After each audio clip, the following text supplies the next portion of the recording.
Genesis chapter 50, verse 1 to 26. Jacob's funeral. Joseph threw himself upon his father's body and wept over him and kissed him. Afterwards, he commanded his morticians to embalm the body. The embalming process required 40 days, with a period of national mourning of 70 days. Then, when at last the mourning was over, Joseph approached Pharaoh's staff and requested them to speak to Pharaoh on his behalf. Tell his majesty, he requested them, that Joseph's father made Joseph swear to take his body back to the land of Canaan, to bury him there. Ask his majesty to permit me to go and bury my father. Assure him that I will return promptly. Pharaoh agreed. Go and bury your father, as you promised, he said. So Joseph went, and a great number of Pharaoh's counselors and assistants, all the senior officers of the land, as well as all of Joseph's people, his brothers, and their families. But they left their little children and flocks and herds in the land of Goshen.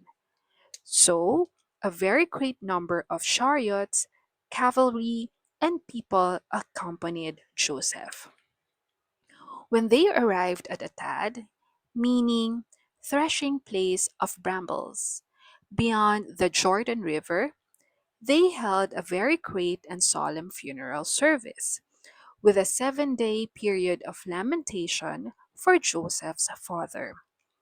The local residents, the Canaanites, renamed the place Abel Mizraim, meaning Egyptian mourners, for they said it is a place of very deep mourning by these Egyptians.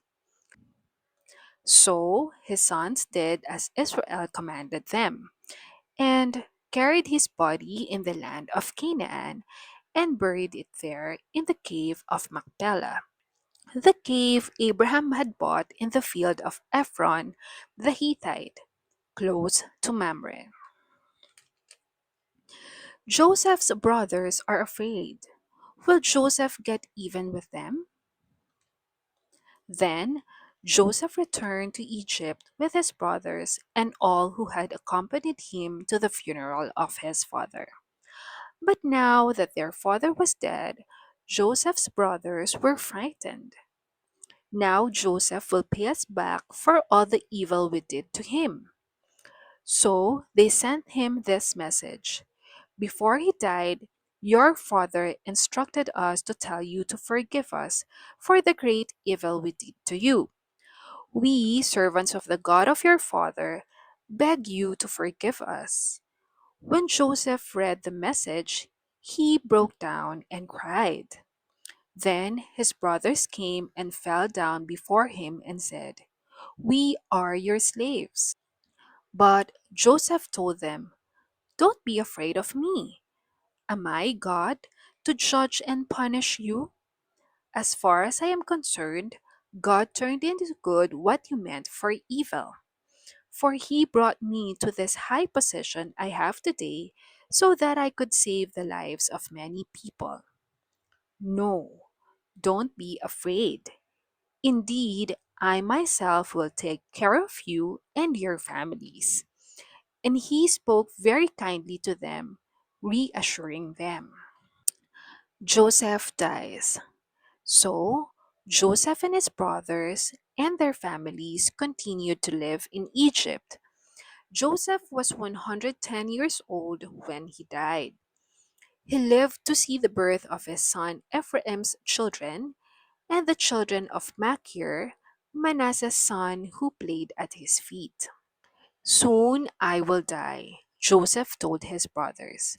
But God will surely come and get you and bring you out of this land of Egypt and take you back to the land he promised to the descendants of Abraham, Isaac, and Jacob. Then Joseph made his brothers promise with an oath that they would take his body back with them when they returned to Canaan. So, Joseph died at the age of 110, and they embalmed him, and his body was placed in a coffin in Egypt. I'll leave these questions with you. Kindly share your thoughts and comment below.